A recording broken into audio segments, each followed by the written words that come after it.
Je vais continuer avec l'exercice 4. Toujours donc les fonctions statistiques disponibles sur Excel. Là, je vais traiter les exercices de 8 jusqu'à 13. Donc, la première question, c'est de calculer le nombre des notes 1. Donc, le nombre de notes 1, c'est-à-dire dans la plage, ici dans la colonne note 1. Il s'agit de compter combien il y a de notes, sans compter donc les cases où il y a pas de valeur numérique, c'est-à-dire celle-là ne doit pas être comptée et la cellule vide ne doit pas être comptée. Donc il faut compter seulement les cases où il y a des nombres. Pour cela, on utilise la fonction. Donc je commence par le signe égal et la fonction que je vais utiliser c'est NB, nombre. Là, comme ce que nous avons déjà vu, on va aller à l'assistant pour voir la fonction. Donc là, la fonction détermine le nombre de cellules d'une plage contenant des nombres. Donc c'est ce que je veux effectivement. Là, il s'agit de remplir les arguments, c'est-à-dire de remplir donc les paramètres entre parenthèses. On peut ajouter les valeurs dont on veut compter le nombre en les séparant par point virgule ou bien aller sélectionner la plage comme ce que nous avons fait dans les exercices précédents. Donc je sélectionne la plage qui contient les nombres que je veux compter. Donc ça sera de E6, E17 et je valide en utilisant OK. Donc voilà, Excel me donne le nombre ici c'est 10, c'est-à-dire j'ai ici combien d'enregistrements? J'ai 12. Donc c'est-à-dire qu'il n'a pas compté cette cellule et celle-là. La deuxième question, je dois calculer le nombre de cellules non vides des notes 1. Donc de la même manière, c'est dans la même plage, mais cette fois-ci, la fonction va compter aussi la case qui contient une valeur qui n'est pas numérique, c'est-à-dire cette case-là. Donc la fonction que je vais utiliser, c'est nombre val. Donc là, les fonctions qui commencent par NB, nombre val, donc elle compte le nombre de valeurs. Donc toujours dans l'assistant, je vais aller donc sélectionner la plage dans laquelle je veux compter les nombres de valeurs. Et donc ça sera de E6 jusqu'à E17.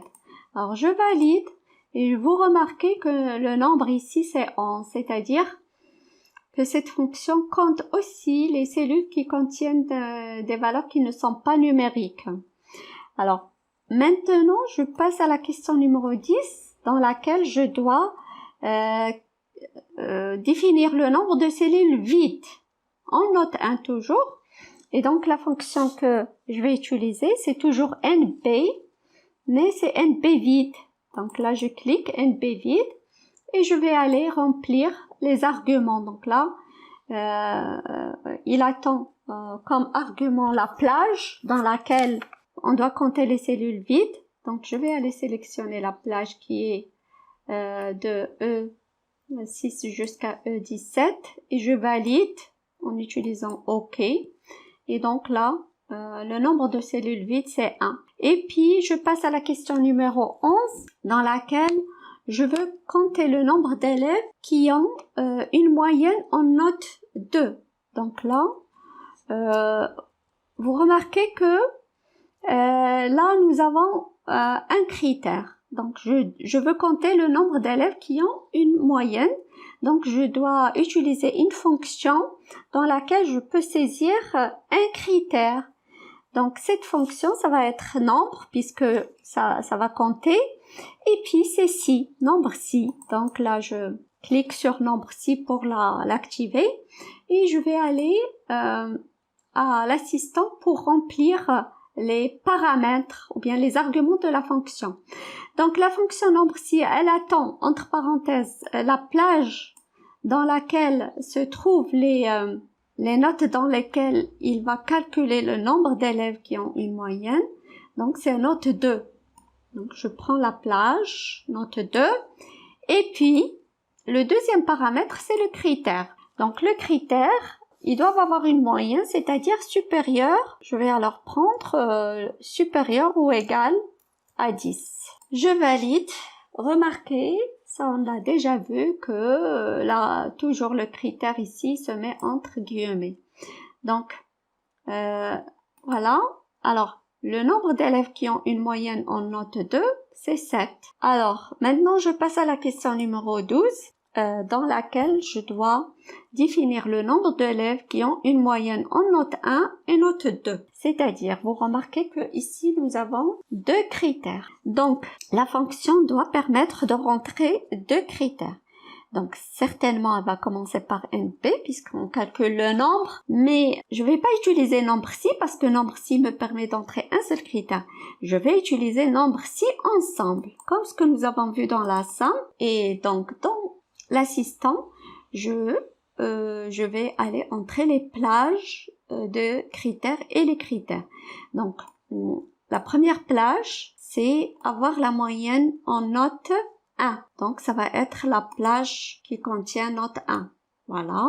Et donc, le critère correspondant à cette plage, c'est supérieur ou égal à 10. D'accord?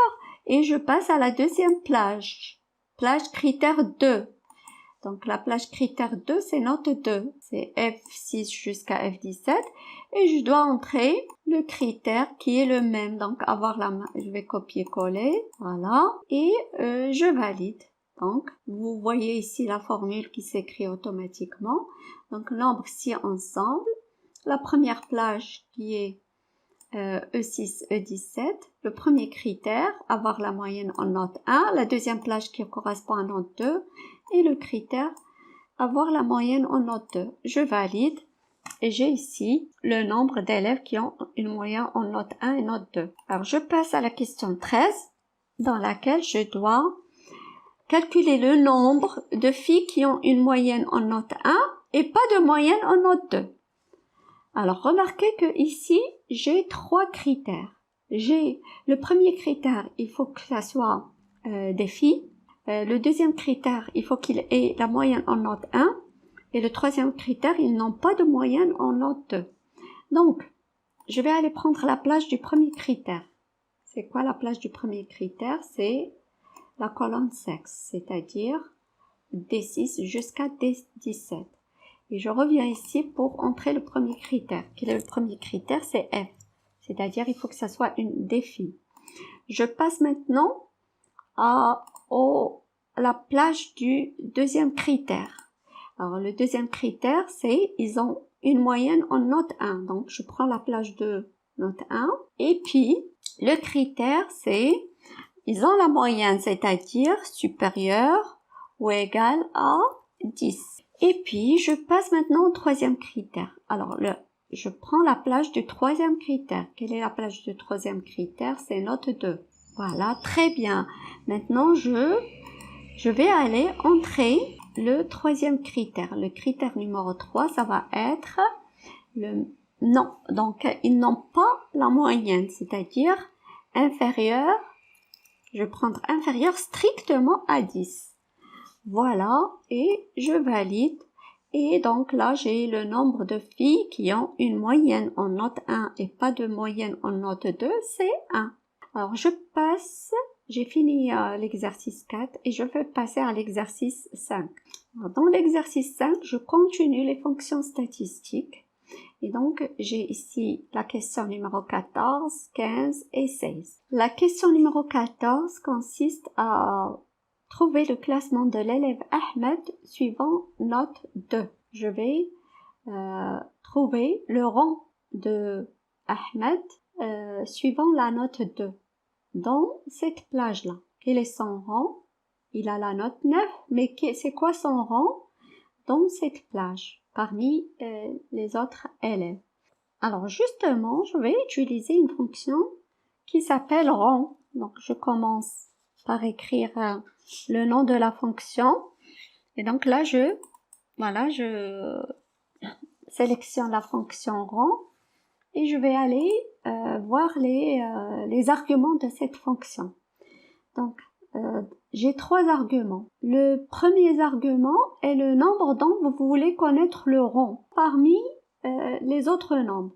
Quel est le nombre dont je veux connaître le rang? C'est c'est la note de Ahmed, c'est-à-dire ici, c'est-à-dire F6. Le deuxième argument, c'est la référence, c'est l'ensemble de valeurs, c'est-à-dire la plage de cellules contenant toutes les valeurs.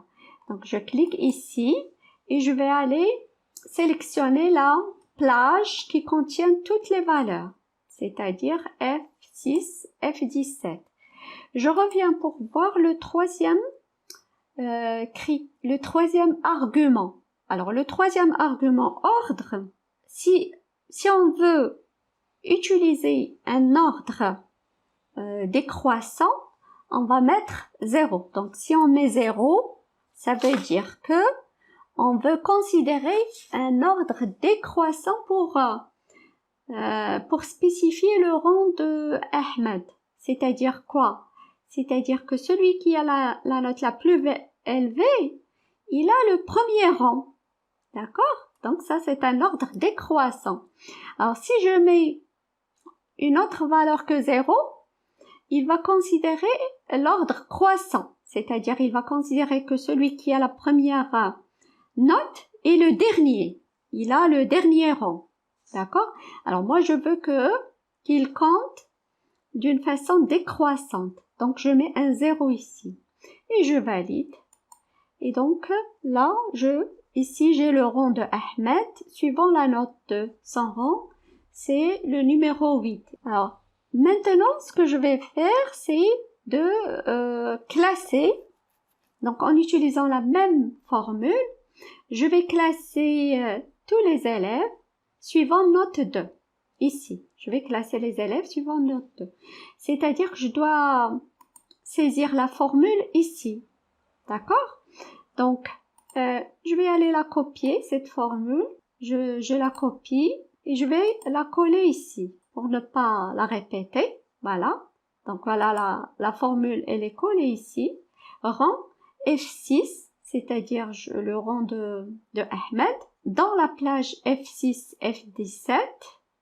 Et puis, le troisième critère, on a dit que c'est pour considérer un ordre décroissant. Alors, j'ai la formule ici, et moi, je veux trouver le rang de tous les élèves suivant la note 2. Donc, ce que je peux faire, c'est comme ce qu'on a toujours fait, au lieu de refaire la formule, c'est de faire la copie en colonne. La copie en colonne, mais, alors, qu'est-ce qu'on remarque ici? Il y a des valeurs qui sont bizarres. Normalement, on doit avoir un classement. Mais vous voyez que, par exemple, le chiffre 2, ça se répète. Je vois le chiffre 2 ici. Je vois le chiffre 2 pour le chiffre 2, c'est-à-dire deuxième pour Fatima qui a 17. Je vois le chiffre 2 pour Lubna qui a 16. Je vois le chiffre 2 pour Suhail qui a 15. Donc, ça marche pas. Eh ben, pourquoi ça marche pas, à votre avis? C'est à cause de la copie incrémentée. Donc, je vais faire ce que je vous avais montré dans les exercices précédents. Je vais afficher les formules. Je vais aller afficher les formules pour voir ce qui ne marche pas. Voilà. Alors, regardez les formules qui ont été copiées. Donc, pour le premier, pour Ahmed, j'ai le rang de F6. Donc, ça, c'est F6 dans F6, F17 dans la plage F6, F17. Donc là, c'est bon. Regardons ici, cette formule-là. Donc là, rang de F7. F7, c'est qui? C'est Fatima. Alors, c'est bon. Pour le F7, c'est bon. Mais ce qui n'est pas bon, c'est F7, F18. Donc, F7, F18, c'est-à-dire à partir de là jusqu'à F18 qui est là. Mais ça marche pas. Moi, la plage que j'ai doit rester la même. Elle ne change pas. Je veux le classement du premier dans cette plage, le classement du deuxième dans la même plage, le classement de ça dans la même plage. Donc, ça marche pas. La plage ne doit pas changer. C'est-à-dire, je dois avoir toujours F6, F17. Donc, pour fixer la plage, pour rendre absolue l'adresse, il suffit d'ajouter des dollars. Donc, j'ajoute $1 avant le F, $1 avant le 6, $1 ici et $1 là. c'est-à-dire que je fixe et la ligne et la colonne. Je veux que la plage reste fixée. Donc voilà, je valide ce changement que j'ai fait ici. Alors ce qu'il faut faire maintenant, c'est de refaire la recopie. Et là, je vois que la plage maintenant, ici, ça change, c'est normal, c'est ce que je veux, mais la plage, elle reste la même. Donc je passe aux valeurs pour voir le résultat. Et là, il me semble que le résultat est le bon. Donc j'ai le premier, c'est Jed, le deuxième, c'est Fatima, et puis le troisième, c'est Lobna, ainsi de suite. Ça, c'est pour le classement des élèves suivant note 2. Je vous remercie pour votre attention et je vous dis à bientôt.